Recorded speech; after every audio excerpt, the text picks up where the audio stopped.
अहमदनगर दक्षिण भाजप लोकसभा उमेदवार सुजय विखेंचं अजब वक्तव्य।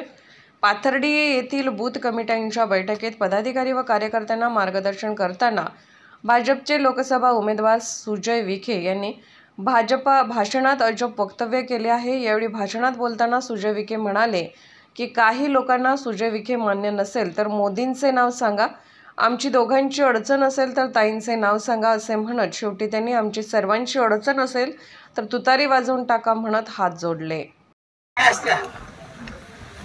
तुम्ही सगळेजण तुमच्या जीवावर आम्ही राजकारण करतो आणि आज भारतीय जनता पार्टीचा कार्यकर्ता समाजामध्ये वावरत असताना काय बोलतो याला फार महत्व आहे।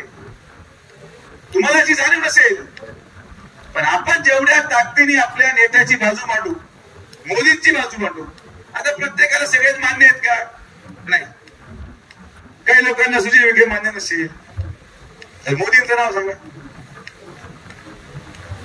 काही लोकांना समजा काही दोघी वरची अडचण असेल तर माझं नाव सांगा, आमच्या दोघांची असेल तर ताईंचं नाव सांगा, तिघांची असेल तर अरुण मुंडेचं सांगा, अरुण मुंडेची आमची चौघांची असेल, तुषारचं सांगा, आमची सगळ्यांची असेल तर तुतारी वाजून टाका। बस आपला बाबा त्याच्याकडे आता काय करा, माणूस कुठून आणायचा? अजून काही एवढ्या पक्षात लोक आहेत।